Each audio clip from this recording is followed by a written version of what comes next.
வணக்கம் பிள்ளைகள். நான் டி கோணேசபுரி தமிழ் வித்தியாலயத்திலிருந்து திருமதி விஜிதா அசோகன். நாங்கள் இப்போது தரம் 2க்கான இரண்டாவது பகுதி வினாக்களை பார்க்க போகிறோம். தரம் 2க்கான வினாத்தாள் 2னை பார்க்க போகிறோம். முதல்ல பார்ப்போம். நாங்க முதலாவது வினா பந்தியை பின்வரும் பந்தியை வாசித்து கேட்கப்படும் வினாக்களுக்கு பந்தியில் இருந்தே விடை எழுதுக. பின்வரும் பந்தியை வாசித்து கேட்கப்படும் வினாக்களுக்கு பந்தியில் இருந்தே விடை எழுதுக.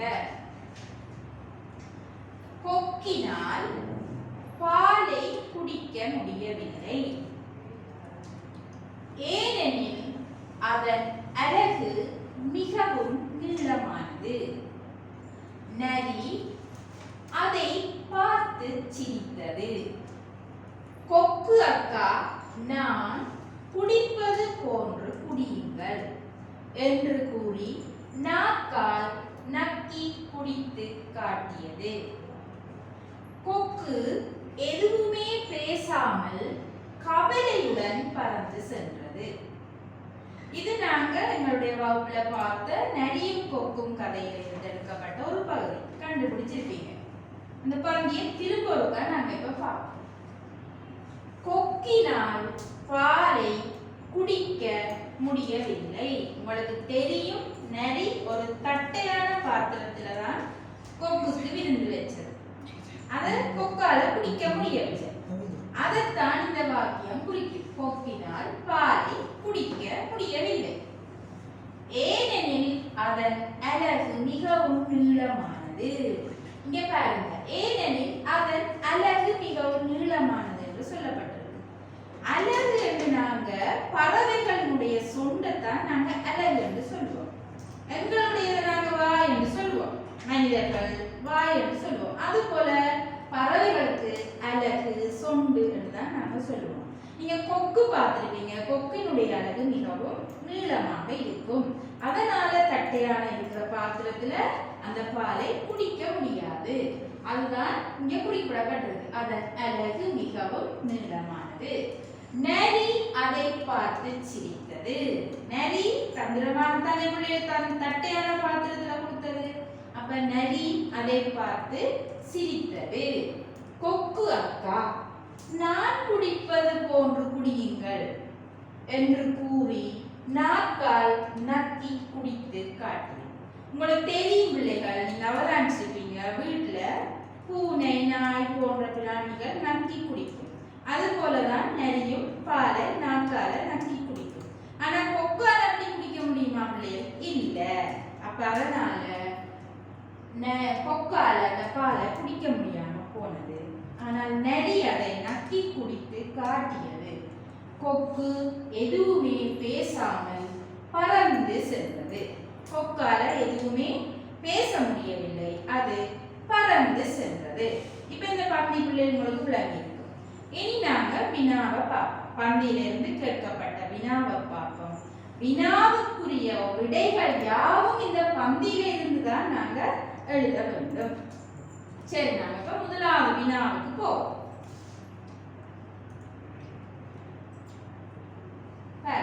இக்கதையில் வரும் பிராணிகள் எவை?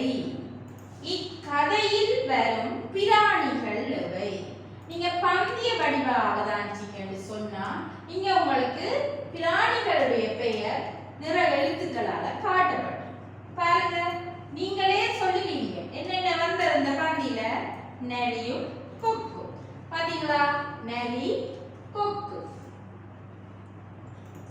இந்த பந்தியில வந்த பிராணிகள் என்னென்ன?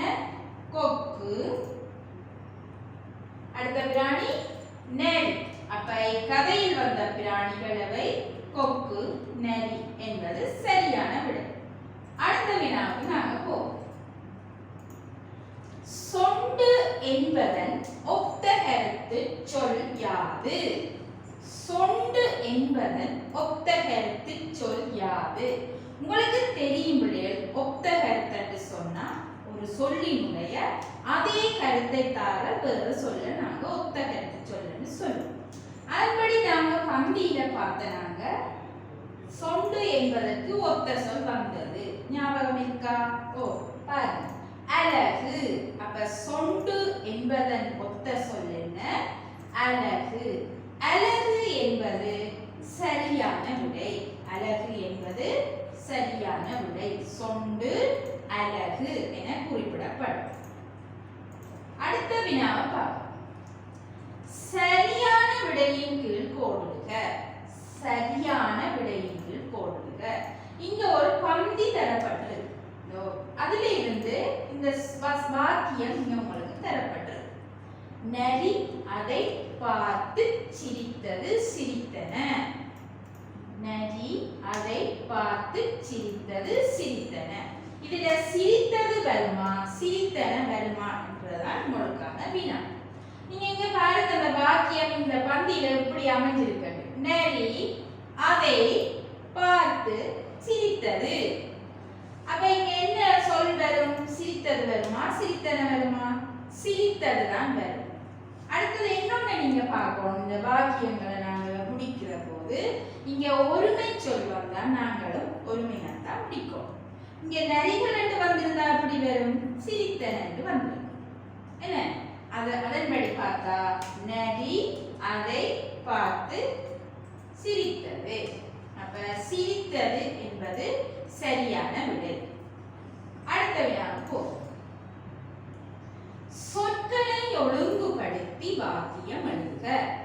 சொற்களை ஒழுங்குபடுத்தி வாக்கியம் எழுதுக.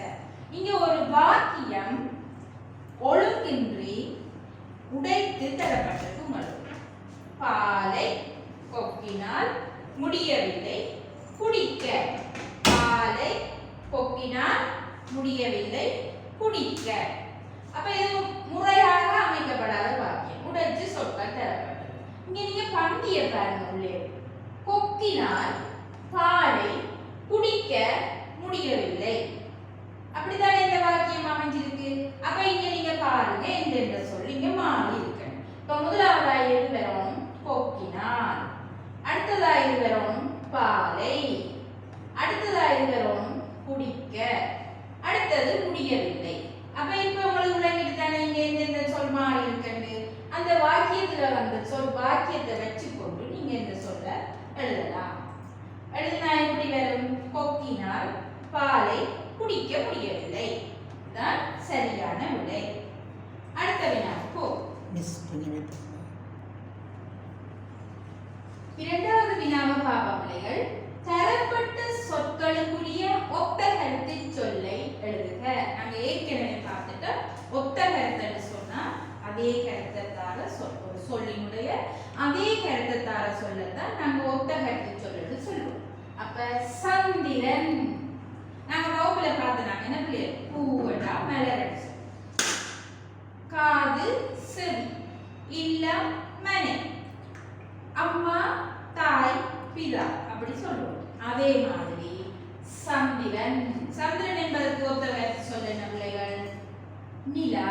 சந்திரன் என்பதற்கு ஒத்த கருத்து சொல்ல என்ன பிள்ளைகள்? நிலா. அடுத்த சொல்ல பாருங்க, கண்.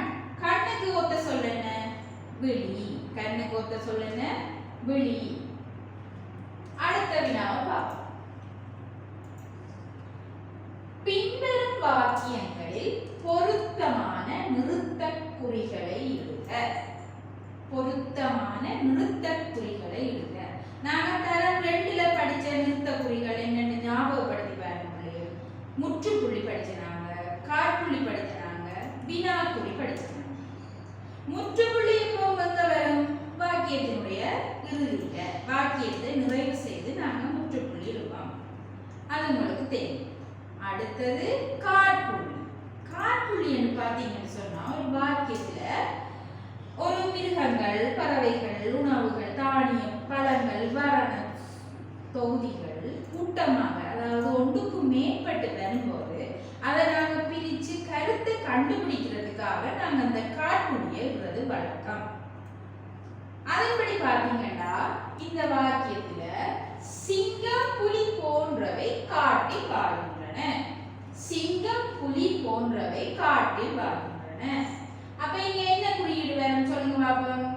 வாக்கிய முடிவில நாங்க லேசாகவே அதை கண்டுபிடிச்சு போட்டுடலாம். முற்றுப்புள்ளி. அடுத்ததா பாத்தீங்கன்னா இங்க ரெண்டு மிருகங்கள் தரப்பட்டது.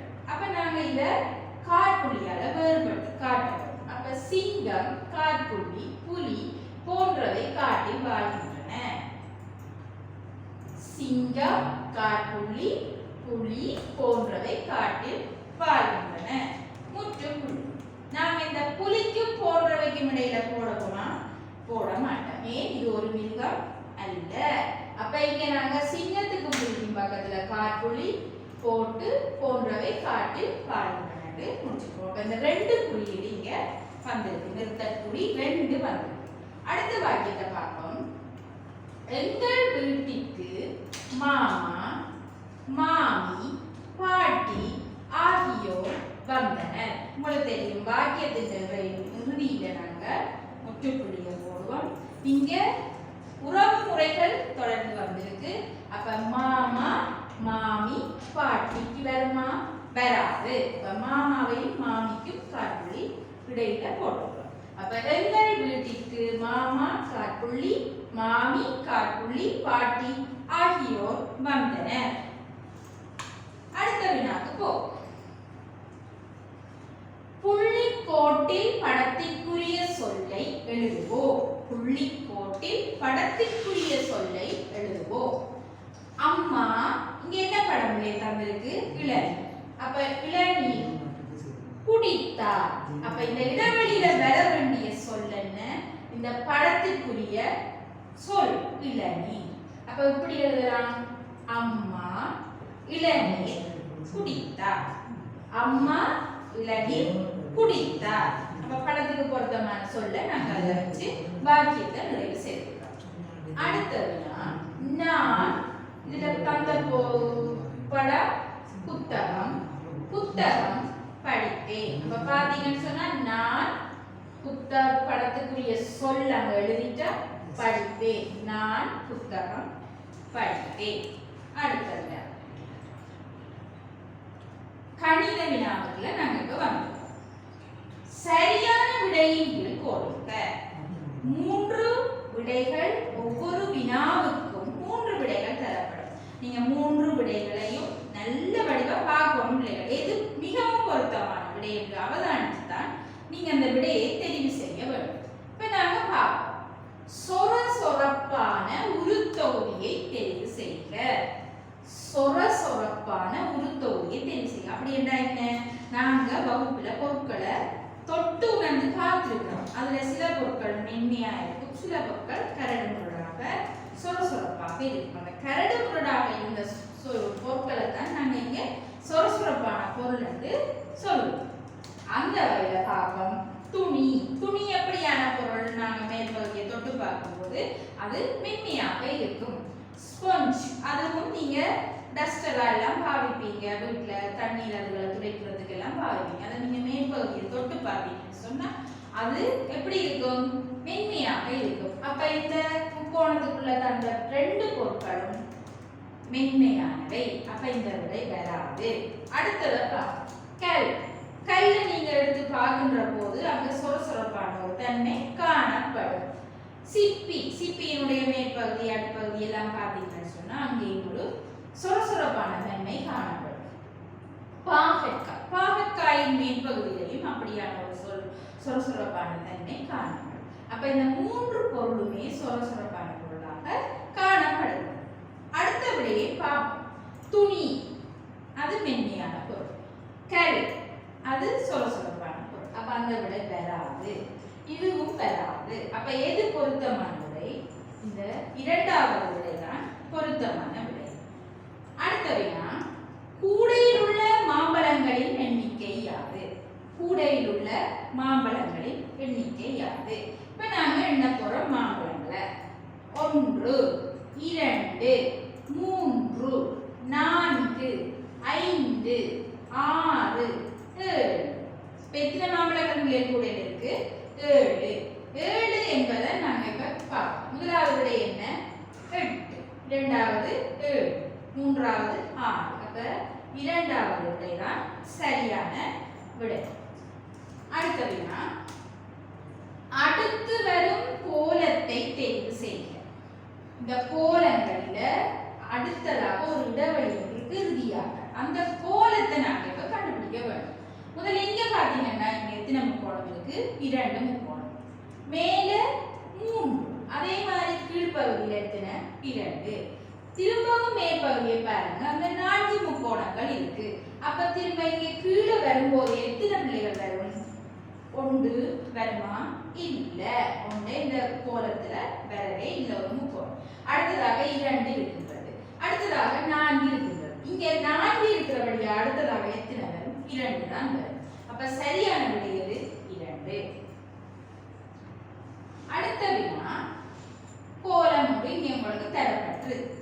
3 வட்டங்கள் இங்க தரப்பட்டிருக்கு. இந்த வட்டங்களுக்கு இடையிலான தொடர்பு இங்கே உள்ள கீழ வட்டங்களுக்கு இணைக்கப்பட்டிருக்கு. அப்படி பாக்கைகள் எங்க இடைவெளி இருக்கு?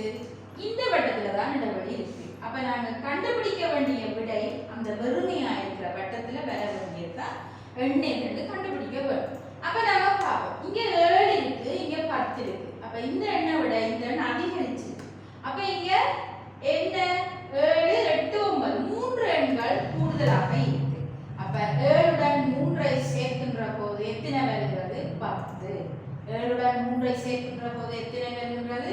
10. அப்ப இது ஒரு கூட்டல், கூட்டி போட்டுட்டீங்க. அடுத்ததாக பாருங்க 6, இங்க 8 இருக்கு. அப்ப 6 உடன் 2ஐ கூட்டுகின்ற போதுதான் எத்தனை வருகிறது? 8. அப்ப 6, 2, 8. அப்ப இந்த வட்டத்துக்குள்ள இந்த 2ஐ கூட்டின தொகை இங்க வரும். அடுத்ததா பாருங்க, அப்ப நாங்க என்ன செய்ய வேணும்ன்றது எங்களுக்கு விளங்குது. இந்த 2 மேல உள்ள 2 வட்டத்தையும் கூட்டினா கீழே உள்ள விடை வரும். அப்படி பார்க்க மாட்டா. 8 சக 1 எத்தனை? 8 சக 1 எத்தனை? 9 என்று வரும். அப்ப 9 என்பதே சரியான விடை. 9 என்பது சரியான விடை. அடுத்த வினா, எண்ணிக்கை உருக்களின் எண்ணிக்கை யாது? இங்க 5 நட்சத்திரங்கள் தரப்பட்டிருக்கு, இங்கால 3 நட்சத்திரங்கள் இருக்கு. இந்த சக அடையாளம் வந்தா உங்களுக்கு தெரியும் கூட்ட வேணும்னு சொல்லி. அப்ப 5 நட்சத்திரங்களோட 3 நட்சத்திரங்களை கூட்டுகின்ற போது எத்தனை வரும்?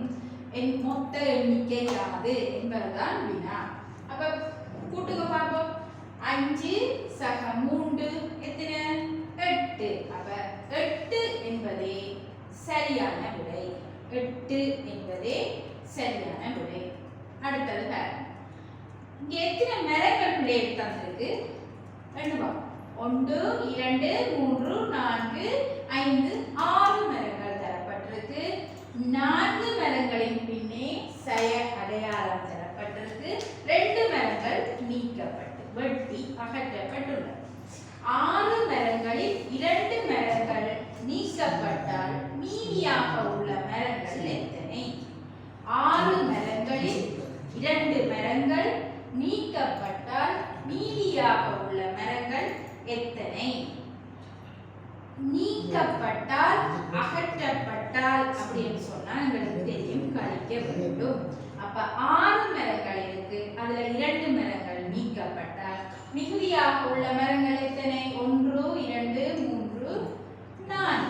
அப்ப 6 2 எத்தனை விடை? 4 என்பது சரியான விடை. 4 என்பது சரியான விடை. அடுத்த வினா, தரப்பட்ட வடிவத்தின் பெயர் யாது? தரப்பட்ட வடிவத்தின் பெயர் யாது? பாருங்க பிள்ளைகள், தரப்பட்ட வடிவத்தை பாருங்க. நீளமான 2 பக்கங்களும் ஒரே அளவாக இருக்குது, இந்த அகலமான 2 பக்கங்களும் ஒரே அளவா இருக்கு. அப்ப எதிராக இருக்கிற பக்கங்கள் 2 தான் சமமாக இருக்கு. அப்ப இதை நாங்க எப்படி சொல்லுவோம்? செவ்வகம் என்று சொல்லுவோம். இப்ப நீங்க சதுரம் என்று சொல்லி பாத்தீங்கன்னா எப்படி இருக்கும்? நாங்க வடிவங்கள் படிச்ச நாங்க வகுப்புல சதுரங்கள் என்றா எப்படி இருக்கும்? 4 பக்கங்களும் ஒரே அளவானவையாக இருக்கும். வட்டம் என்று சொன்னா நீங்க பார்த்திருப்பீங்க, நாணயம், குட்டி நாணயங்கள் வட்ட வடிவமாக இருக்கு. அதை போல இருப்பதுதான் என்னது? வட்டம். முக்கோணங்கள் 3 பக்கங்களை கொண்டு காணப்படும். அப்ப அந்த வகையில இந்த வடிவத்தின் பெயர் என்ன? செவ்வகம். சதுரம் வருமா பிள்ளைகள்? இல்ல. அடுத்ததாக இருக்கிறது என்ன? செவ்வகம். முக்கோணம் வருமா? இல்ல. அப்ப மிகவும் சரியான விடை எது? செவ்வகம் என்பதே சரியான விடை. அடுத்த வினா, இடைவெளியில் வர வேண்டிய எண் யாது? இடைவெளியில் வர வேண்டிய எண் யாது? இங்க பாருங்க, இந்த வட்டத்துக்குள்ள எத்தனை மரம் இருக்கு? 2. 2 என்பது இங்க எண்ணிக்கையால் குறிச்சு காட்டப்பட்டிருக்கு. அடுத்ததாக ஒரு ஐஸ்கிரீம் இருக்கு. அதுவும் இங்க பாத்தீங்கன்னா சதுரத்துக்குள்ள குறித்து காட்டியிருக்கு 1. இந்த வட்டத்தை பாத்தீங்கன்னா வெறுமையாக இருக்கு. அப்ப இந்த வட்டத்துக்குள்ள எதுவுமே இல்லாதபடியா இங்க நாங்க இந்த வட்டத்துக்குள்ள எத்தனை இருக்குன்னு போடுவோம்? ஒன்றுமே இல்லாத இடத்து நாங்க அதை 0 எடுத்துக்கொள்வோம். அப்ப இது என்னது? இதுல வர வேண்டியது 0. அப்ப இடைவெளியில் வர வேண்டிய எண் 0. அடுத்தது 6 சக 3. சக என்று சொன்னா உங்களுக்கு தெரியும், கூட்ட வேண்டும். அப்ப 6 3 கூட்டுகிற போது எத்தனை வரும்? 6 3 9. 9 என்பது சரியான விடை. அடுத்த வினா, சீப்பின் நீளத்தை குறிக்கும் தீக்குச்சிகள் எத்தனை? சீப்பின் நீளத்தை குறிக்கும் தீக்குச்சிகள் எத்தனை? இங்க பாத்தீங்கன்னு சொன்னா நீளங்களை அளக்கிறதுக்காக தீக்குச்சிகளால அடுக்கப்பட்டிருக்கு. நாங்க வகுப்பறையில எதேச்சியான அளவுகளால தான் நாங்க இப்ப நீளங்களை அகலங்களை வகுப்பறையில அளந்தாங்க. அதே மாதிரி இங்கேயும் தீக்குச்சியால அளக்கப்பட்டிருக்கு. பாப்போம் எத்தனை தீக்குச்சிகள் இந்த சீப்பினுடைய நீளத்திற்காக அடுக்கப்பட்டிருக்கிறது சொல்லி. 1 2 3 4 5 6. எத்தனை தீக்குச்சிகள்? சீப்பினுடைய நீளம் 6 தீக்குச்சிகள். 6 தீக்குச்சிகள் இந்த சீப்பினுடைய நீளத்தை குறித்து காட்டுகின்றன. அப்ப சரியான விடை 6 என்பதாகும். அடுத்த வினா, சுற்றாடல் வினாக்கள் செல்வோம். அடுத்தது, வகுப்பறையில் நாம் ஆக்கங்கள் செய்ய உதவும் பொருள் எது? வகுப்பறையில் ஆக்கங்கள் செய்ய உதவும் பொருள் எது? நிறக்கடதாசி. நாங்க பல வண்ண கடதாசிகளால நாங்க ஆக்கங்கள் செய்வது தெரியும் உங்களுக்கு. அடுத்தது அலுமாரி. அலுமாரி வந்து நாங்கள் ஆக்கங்கள் செய்ய பயன்படுத்துறீங்களா? அது வகுப்பறையில புத்தகங்கள் அடுக்குவதற்காக வைக்கப்பட்டிருக்கிற பொருள். அடுத்தது கடிகாரம். இது நாங்க நேரத்தை அவதானிப்பதற்காக பாவிக்கிற ஒரு பொருள். அப்ப இதுல எது பொருத்தமான விடை? நிறக்கடதாசி என்பதே பொருத்தமான விடை. அடுத்த வினா, குழுவாக சேர்ந்து விளையாடும் விளையாட்டு எது? குழுவாக சேர்ந்து விளையாடும் விளையாட்டு எது? 100 மீட்டர் ஓட்டம், முட்டி உடைத்தல், சமநிலை ஓட்டம். பாத்தீங்கன்னு சொன்னா 100 மீட்டர் ஓட்டம் என்று சொன்னா நாங்க தனியாளாக என்ன செய்வோம்? ஒரு தூரத்தை, குறிக்கப்பட்ட தூரத்தை ஓடி முடிப்போம். அது 100 மீட்டர். 100 மீட்டரை நாங்க ஓடி முடிப்போம் தனியாளாக. அது தனியாள் விளையாடு. அடுத்தது முட்டி உடைத்தல். முட்டி உடைத்தல் பாத்தீங்கன்னு சொன்னா நாங்க குழுவாக விளையாடுறது இல்லை. நாங்க தனித்தனியாகத்தான் விளையாடுறோம். அப்ப அதுவும் வராது. அடுத்தது சமநிலை ஓட்டத்தை பார்த்தீங்கன்னு சொன்னா 2 வகையாக சமநிலை ஓட்டம் உங்களோட பாடசாலைகள்ல நடத்தப்படுறதை நீங்க பார்த்துருக்கீங்க. எப்படி? ஒன்று தனியாக நடத்தப்படும். புத்தக சமநிலைன்னு சொன்னா அவர் கடைசி வரைக்கும் புத்தகத்தை கொண்டு போய் முடிப்பார். தேசிக்காய் கொண்டு செல்லுதல் சொன்னா அவர் கடைசி வரையும் கரண்டியில தேசிக்காயை கொண்டு போடும். சில வேளைகள்ல குழுவாக அந்த விளையாட்டுகள் நடத்தப்படும். சமநிலை ஓட்டம். புத்தகத்தை குறிப்பிட்ட தூரத்திற்கு ஒருவர் மாற்றி மாற்றி சென்று குழுவாக எந்த குழு முதலில் நிறைவு செய்கின்றதோ அந்த குழு வெற்றியாளராக கருதப்படும். அப்ப எது குழுவாக விளையாடுகின்ற விளையாட்டு? இதுல சமநிலை ஓட்டம். அப்ப சமநிலை ஓட்டம் என்பதே சரியான விடை. அடுத்த வினா, வீட்டை அழகுபடுத்துவதற்கு செய்யும் வேலைகளில் ஒன்று. வீட்டை அழகுபடுத்துவதற்கு செய்யும் வேலைகளில் ஒன்று. முதலாவது விட தீந்தை பூசுதல். தீந்தை பூசுதல் என்றால் என்ன? நாங்க வீட்டுக்கு பெயிண்ட் அடிப்போம் அல்லவா, அதைத்தான் சொல்றது தீந்தை பூசுதல். அடுத்த விடைய பாருங்க, ஆடைகளை கழுவுதல். அது நாங்கள் தினமும் செய்கின்ற எங்களை சுத்தமாக வைத்திருப்பதற்காக நாங்கள் தினமும் ஆடைகளை கழுவோம். அது அழகுபடுத்துறதுக்குள்ள பொருத்தம் அல்ல. அடுத்தது மரங்களை வெட்டுதல். அதுவும் நாங்கள் தேவையற்ற மரங்களை வெட்டி எங்கள் சுற்றாடலை சுத்தமாக வைத்திருப்போம். அதுவும் பொருத்தமான விடை இல்லை. அப்ப மிகவும் பொருத்தமான விடை எது? வீட்டை அழகுபடுத்துவதற்கு தீண்டை பூசுதல் என்பது சரியான விடையாக அமையும். அடுத்ததுனா அம்மாவின் மூத்த சகோதரி.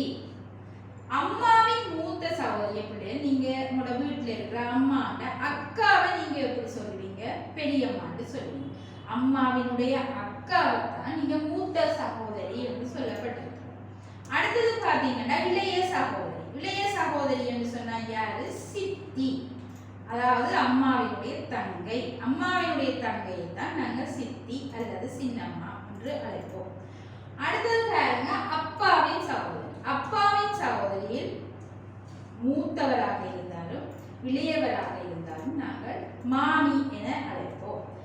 அந்த வகையில பார்த்தோம்னு சொன்னா முதலாவது விடை பெரியம்மா, இரண்டாவது விடை சித்தி, மூன்றாவது விடை மாமி. அப்ப இந்த விடத்தில் மிகவும் பொருத்தமாக இருக்கிறது அம்மாவின் மூத்த சகோதரி என்றால் பெரியம்மா. அடுத்த வினா கழுத்தை நீட்டி கூவிடுமே காலை பொழுதில் சிறகடித்தே. கழுத்தை நீட்டி கூவிடுமே காலை பொழுதில் சிறகடித்தே. இவ்வாக்கியத்திற்கு பொருத்தமான பிராணி எது? இவ்வாக்கியத்திற்கு பொருத்தமான பிராணி எது? முதலாவது படத்தை பாருங்க, கோழி. அது கழுத்தை நீட்டி கூவுறதும் இல்ல, அது கூவுவதும் இல்ல, கோழி கொக்கரிக்கும். அடுத்தது ஒட்டகம். ஒட்டகம் கூவுவதும் இல்லை, அதுக்கு சிறகுகளும் இல்லை. அடுத்தது மூன்றாவதாக உள்ள படம் சேவல். சேவல் தான் எங்களை அதிகாலையில் சிறகுகளை அடித்து கூவி எழுப்புவதும். அப்ப கழுத்தை நீட்டி கூவிடுமே காலை பொழுதில் சிறகடித்தே. இதற்கு பொருத்தமான பறவை எது? சேவல். எது? சேவல். அப்ப சேவல் என்பதே சரியான விடை. அடுத்தது பாருங்க, இப்படம் குறிக்கும் ஆங்கில சொல். இப்படம் குறிக்கும் ஆங்கில சொல். இந்த படத்துல என்ன படம் தந்திருக்கு பிள்ளைகள்? யானை. அப்ப யானையை நாங்க எப்படி ஆங்கிலத்துல சொல்லுவோம்? யானை எப்படி நாங்க ஆங்கிலத்துல சொல்லுவோம்? எலிஃபென்ட் சொல்லுவோம். எப்படி சொல்லுவோம்? எலிஃபென்ட். அப்ப பாப்போம். முதலாவது விடை கேட். பொருத்தமா? இல்லை. நாங்க எதை கேட்னு சொல்லுவோம்? பூனையை தான் கேட்னு சொல்லுவோம்.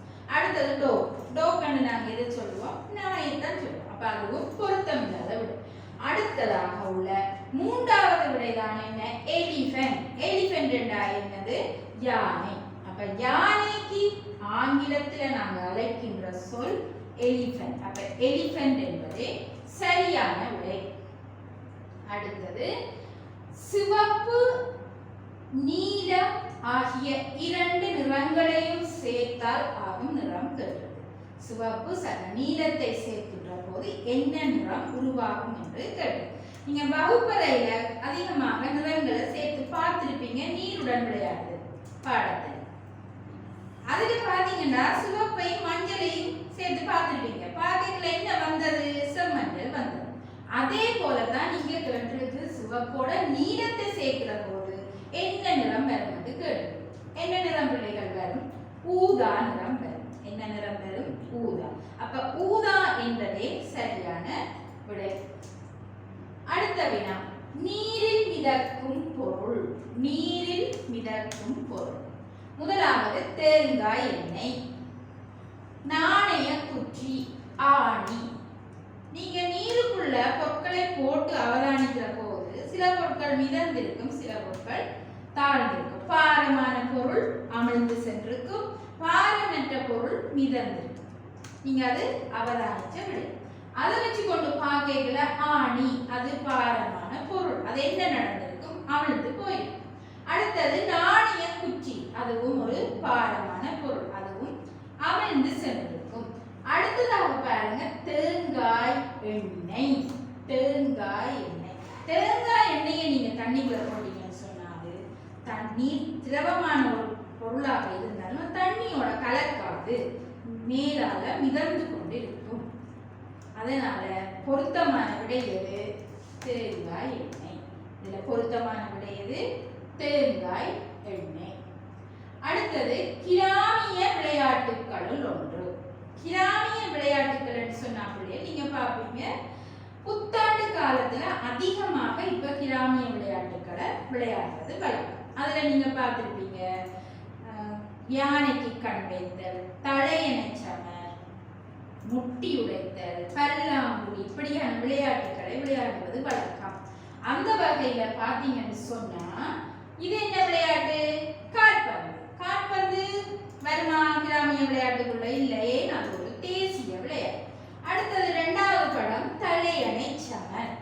பாருங்க, தலையணை வச்சு சண்டை பிடிக்கிறாங்க. தலையணை சமர். தலையணை சமர் எங்க வெப்ப விளையாடுறது? அது ஒரு கிராமிய விளையாட்டு. அடுத்தது மூன்றாவதாக இருக்கிறது என்னது? கூடைப்பந்து.